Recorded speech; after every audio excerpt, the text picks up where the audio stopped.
Macumba pega em crente? Feitiçaria, voodoo, magia negra, olho gordo pode atingir a vida de um cristão? Meu nome é Paulo Antero e eu tenho um vídeo sobrenatural para você. Macumba pega em crente? É uma pergunta que não se cala. O que a palavra, o que a Bíblia Sagrada vai nos dizer acerca disso? Sim, macumba pega em crente. Que isso, irmão Paulo? Pode um crente ser atingido por uma obra de feitiçaria? Pode um crente ser atingido por um feitiço? Sim. Em primeiro lugar, precisamos entender o significado da palavra crente. A palavra crente não é um título dado ao servo de Deus. A palavra crente, se você for pesquisar no famoso Google, a palavra crente significa que crê, acredita ou tem convicção, que leva excessivamente a sério suas obrigações ou assuntos com demasiado zelo, entusiasmo, posição. A palavra crente não é um título dado de Deus para os teus filhos. A palavra crente é aquele que crê, que professa a sua crença em algo.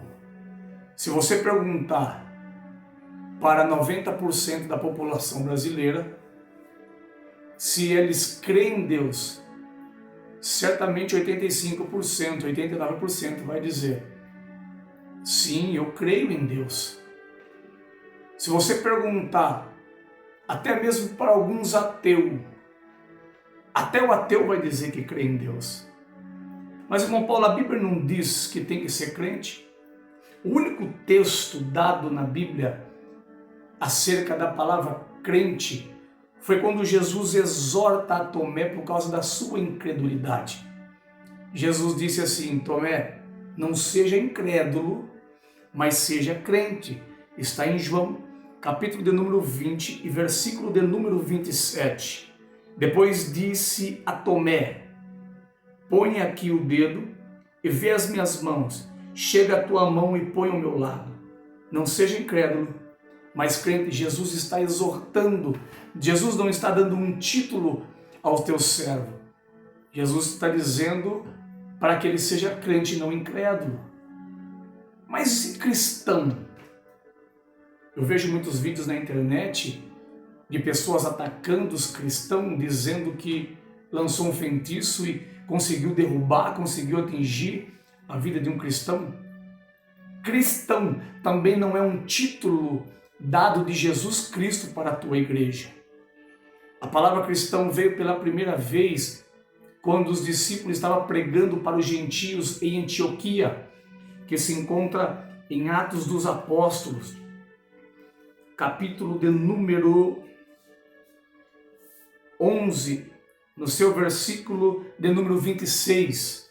E sucedeu que todo um ano se reuniram naquela igreja e ensinaram muita gente. Em Antioquia foram os discípulos pela primeira vez chamado cristão. Isso aqui não foi um título dado de Jesus Cristo para a sua igreja. Eu não estou dizendo que nós não podemos ser chamados de crente, eu sou crente em Cristo Jesus. Eu não estou dizendo que nós não podemos ser chamados de cristão, eu sou um cristão. Macumba pega nos evangelhos, há um debate, mas pega nos evangélicos, pega nos crentes. A palavra evangélicos, ela deriva do termo evangelho. Quando nós somos chamados de evangélicos, é porque nós cremos nos evangelhos. Gospel, então, eu não vou nem entrar nesse assunto. Mas, então me explica, irmão Paulo. É possível um homem de Deus, uma mulher de Deus, ser atingido por uma obra de feitiçaria? Uma obra de magia negra? Meu Deus, isso aqui é muito forte. Isso aqui é pesado. Se você pudesse imaginar a atmosfera espiritual que está acerca desse assunto. Mas eu não venho aqui para atacar a religião de ninguém, eu não venho aqui para querer questionar a religião de ninguém. Não, jamais. O meu propósito é mostrar a verdade bíblica, independente da religião, independente da crença. Se a pessoa é umbandista, se a pessoa é do candomblé, espiritista, católico romano, se a pessoa é maçom, para mim não interessa. Se a pessoa é evangélica, não importa.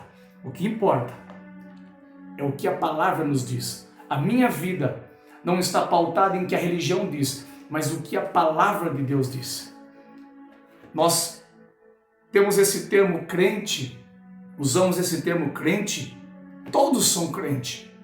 Mas olha o que o apóstolo Tiago diz na sua carta de Tiago, capítulo 2, e no versículo de número 19. É pesado esse versículo. Tu crês que há um só Deus? Fazes bem. Também os demônios creem e estremecem. Então, o propósito aqui não é crer, porque crer todos acreditam que existe um ser supremo, todos aqui acreditam que existe um ser superior, mas obedecer a tua ordem é diferente. Obedecer a tua palavra é diferente. É diferente de um crente que acredita em Deus e de um homem e uma mulher que vive a sua palavra. Jesus, ele não nos colocou um título por nome de crente, ou evangélico, ou cristão, ou gospel, não. Jesus, ele disse, a minha igreja. Jesus não disse os meus crentes.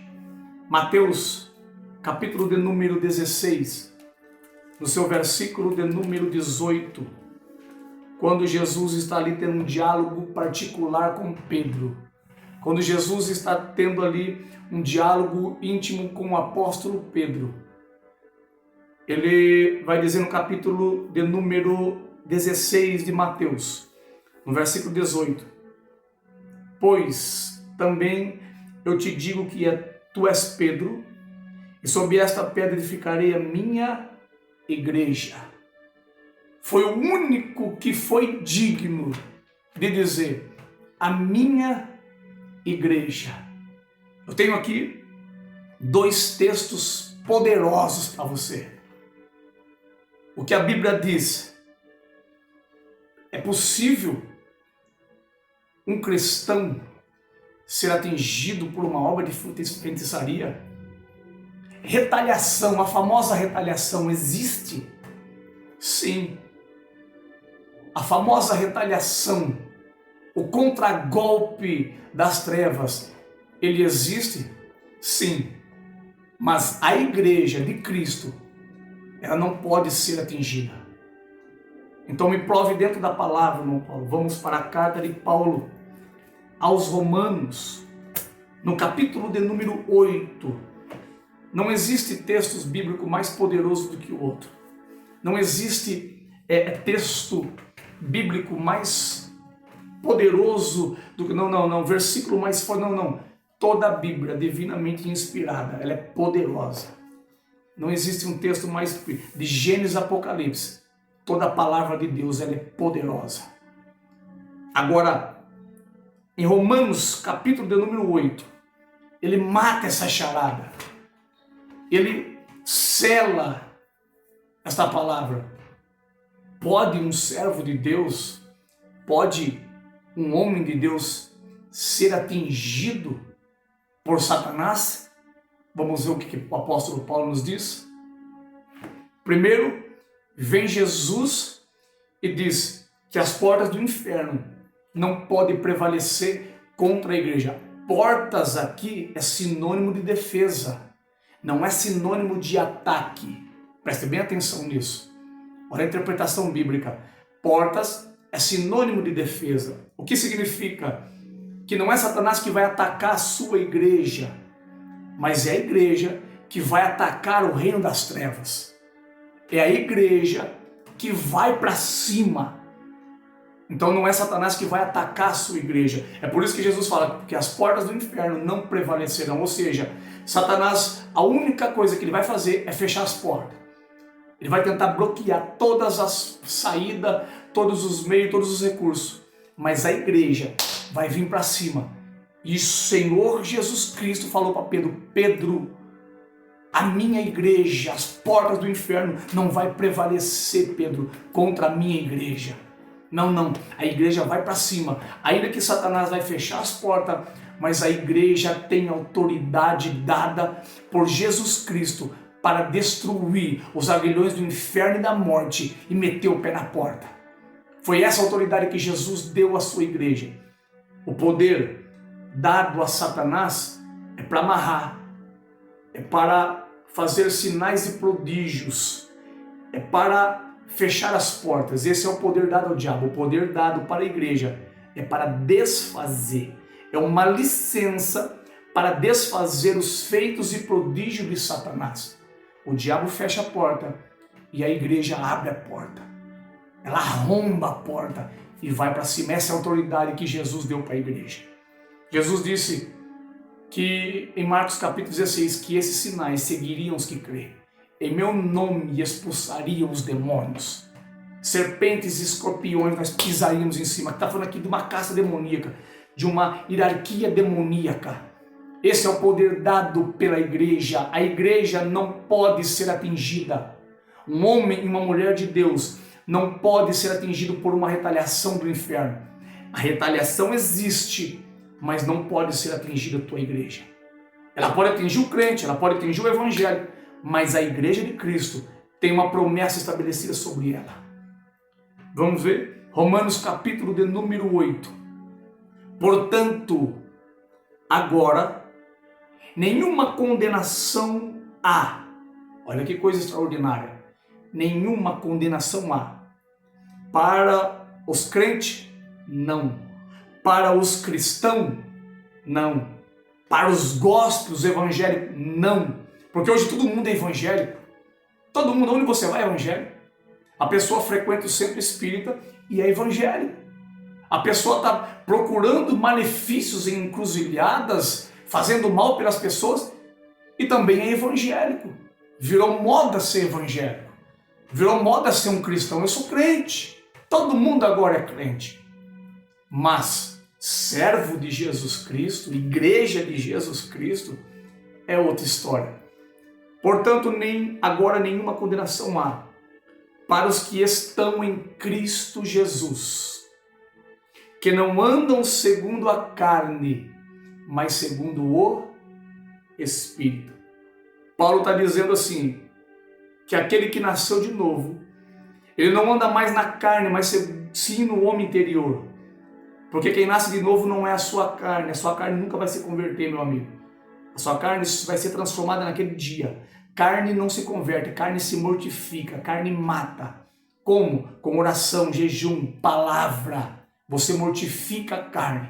Você subjuga a carne às suas vontades. O que nasce de novo é o teu espírito.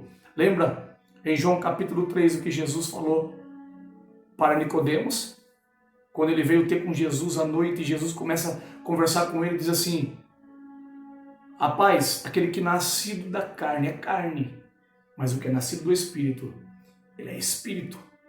Jesus está dizendo assim, que agora quem fala é o seu homem interior. Você nasceu de novo. E quando nós nascemos de novo, a nossa natureza carnal não pode mais nos dominar. Quem reina agora é o homem interior, é o nosso Espírito. O Espírito Santo se assenta no homem quando ele nasce de novo. O Espírito Santo agora vai dominar o teu espírito. E Paulo vai dizer que aquele que não anda mais segundo a carne, observe bem, que aquele que não anda mais na concupiscência da carne, aquele que está em Cristo Jesus, não existe condenação nenhuma contra ele.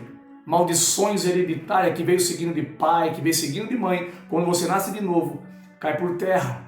Maldições hereditárias, pragas, não.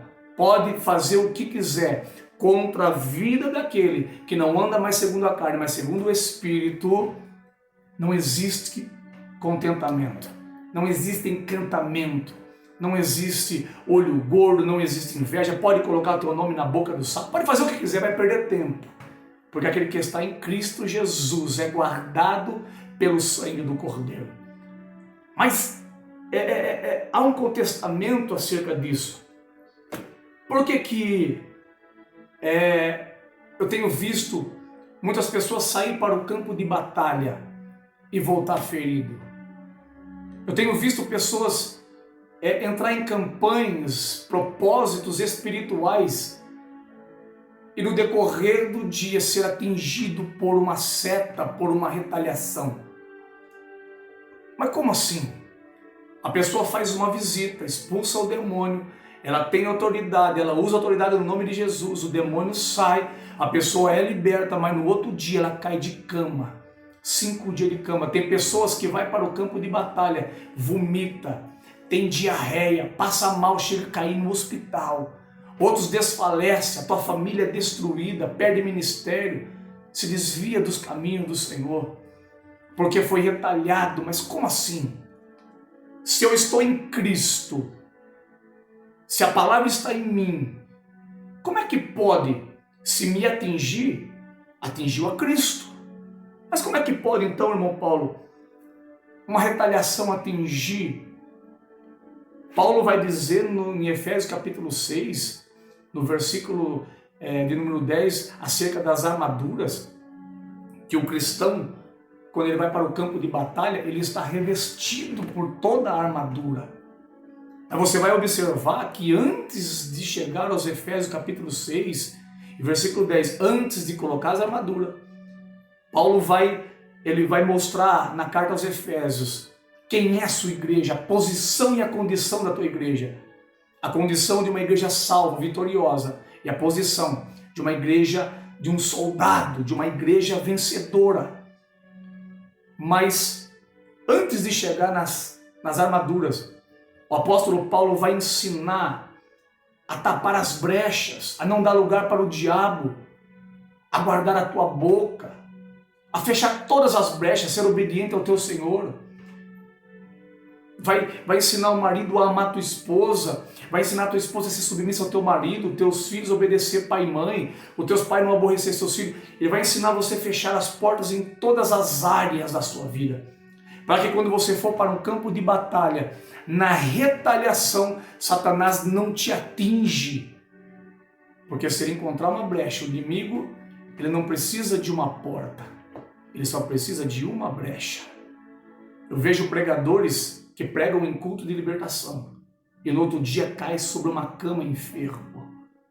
Eu vejo homens de Deus que quando recebem uma seta maligna, ele desfalece de uma forma que quase vai ao leito, quase vai ao chão. Como que pode isso? Se eu estou em Cristo Jesus. Precisamos rever o conceito. Se eu represento o reino, a responsabilidade desse reino cuidar de mim. Paulo diz que nós somos embaixadores de Cristo. Um embaixador, quando ele chega em um país, ele representa aquele país, a responsabilidade daquele país está sobre ele. Se eu sou um representante do reino, o reino de Deus se responsabiliza pela minha vida. Cristo se responsabiliza pela minha vida. Mas vamos para a palavra do Senhor. Na primeira carta de João, no capítulo de número 2, capítulo de número 5, versículo 18. Aqui está uma promessa, uma palavra que sela, que fecha esse assunto. Olha o que João diz: sabemos que todo aquele que é nascido de Deus não vive pecando. João está dizendo, aquele que nasceu do Espírito, aquele que nasceu de Deus, não vive pecando. ele é um pecador? Sim. Nós somos pecadores. Enquanto estivermos nessa natureza adâmica, vamos pecar. Sim. Mas agora o pecado não nos domina mais. Os desejos da carne não nos dominam mais. Aqui João vai dizer: mas o que é de Deus é gerado e conserva-se a si mesmo, e o maligno não lhe toca. É uma promessa para aquele que anda segundo o Espírito. Satanás não pode tocar naquele que é nascido do Espírito, naquele que anda no Espírito. Mas, irmão Paulo, eu fui expulsar um demônio ontem, e hoje de manhã eu acordei vomitando, eu acordei com diarreia, eu não consigo levantar da cama. Então precisa rever o conceito, porque tem alguma legalidade que você está dando, e no contragolpe, Satanás está te atingindo. Como é que pode? Se eu estou em Cristo e Cristo está em mim, como é que pode ser atingido? Porventura pode atingir a Jesus? Aqui é Cristo, a palavra, o verbo vivo. Este é você. Quando você nasce de novo, você agora está em Cristo. Como é que toca em você? Se eu e você estamos em Cristo Jesus. Aqui está a resposta que muitos procuram. Pessoas que vão expulsar demônio e depois Satanás vem retalhar a sua casa, vem puxar o seu pé na madrugada, vem puxar a sua coberta, vem bater na tua face. Não. É necessário rever os conceitos. O diabo vem nas madrugadas e não deixa você dormir. Como assim? Como assim, se eu sou um representante do reino? Tiago diz assim: sujeitai-vos a Deus, resisti ao diabo. Quem é que vai fugir? Você ou o diabo? Sujeitai-vos a Deus, se esconder em Deus, obedecer a tua palavra. Aí sim você vai poder resistir a Satanás. Quando você estiver sujeito a Deus, você resiste. O que é resistir? Parai e ficai firme. E ele vai ter que fugir de você. Não é o crente que corre, é o diabo que tem que correr. Lembra que Pedro diz: o diabo, o vosso adversário, brama como um leão. Olha a revelação. Tem pessoa que usa esse versículo bíblico e fica dando moral para Satanás. Levanta Satanás lá em cima. Homem estudado, gabaritado, professores teológicos, levanta Satanás lá em cima. Mas quando vai falar de Jesus, diminui Jesus. Quando vai falar dos anjos, diminui os anjos. Mas quando vai falar do demônio, porque o diabo ele vive milhões de anos antes de nós, toma cuidado, porque o diabo é astuto, porque o diabo, meu amigo, a Bíblia diz que o Espírito que está em nós é maior do que o Espírito que está no mundo. O Espírito Santo da verdade, eu sozinho, com o Espírito Santo, sou a maioria. Ele está acima de principado. A Bíblia diz que nós, Igreja de Cristo, estamos assentados em Cristo. Paulo diz aos Efésios: acima de todo principado, potestade, dominadores, em Cristo. Nós somos mais que vencedores. Aí Pedro pega esse texto e as pessoas usam esse texto para intimidar a igreja. O diabo, o vosso adversário, brama como um leão. Cuidado. Irmão, ele brama como um leão. Olha a interpretação bíblica. Ele brama como um leão. Ele não é um leão, é uma simbologia. Pedro está usando aqui o texto para falar que ele está furioso. Então ele brama como, ele não é um leão. E aonde? Não é ao nosso redor, ao nosso derredor. Sabe por quê? Porque ao nosso redor está o verdadeiro leão da tribo de Judá. Satanás pode bramar como um leão, mas o verdadeiro leão está conosco. O verdadeiro leão habita na minha casa, mora na minha casa. O verdadeiro leão se responsabiliza pela minha família, pela sua família. Então, se você está sendo retalhado, meu amigo, comece a tapar as brechas agora. Batalha espiritual é coisa séria, não é brincadeira. Mexer com o mundo espiritual é coisa séria, não é brincadeira. Expulsar demônio é coisa séria, não é brincadeira. Orar por enfermos é coisa séria. Vai haver o contragolpe. Mas se você estiver em Cristo, quem vai ter que bater em retirada é o reino das trevas. Porque maior que está conosco do que o que está no mundo. Eu quero aqui fazer uma oração pela sua vida, pela sua casa. Para que o Espírito Santo de Deus, ele revele para você onde está a brecha. Talvez não é grande. Não estou dizendo aqui de pecado, irmão. Pequenas brechas que você precisa fechar. Toma cuidado com sim, sim, não, não, com mentira. Toma cuidado. Toma cuidado. Viva a palavra. Procure viver a palavra, não somente pregar. Quando você prega e não vive, você é um mentiroso. Você precisa pregar aquilo que você vive, viver o que você prega. Se você prega sobre oração e não ora, meu amigo, você é um mentiroso. Satanás vai te derrubar. Se você prega sobre jejum e não jejua, você é um mentiroso. E o inimigo está entrando por aí. Então toma cuidado. Toma cuidado dentro da sua casa, no tratamento dos teus filhos, no teu relacionamento com a tua esposa. Toma cuidado lá no seu trabalho. Fecha as brechas, fecha as portas. Dê bom testemunho, viva a palavra. Para que quando Satanás vier e tentar te retalhar, não vai encontrar brecha. Vai encontrar você revestido de toda a armadura de Deus e cheio de autoridade e poder. Eu quero fazer uma oração. Pai, em nome de Jesus Cristo, eu oro, Senhor, por este homem e por esta mulher que está me ouvindo, Senhor. Se porventura alguém, Senhor, que está me assistindo, foi acometido por alguma retaliação das trevas, eu repreendo em nome de Jesus. Se porventura alguém, Senhor, foi atingido por alguma seta demoníaca, alguma flecha do inferno, eu repreendo em nome do Senhor Jesus e peço a Ti, meu amigo Espírito Santo, abre os olhos desse homem, abre os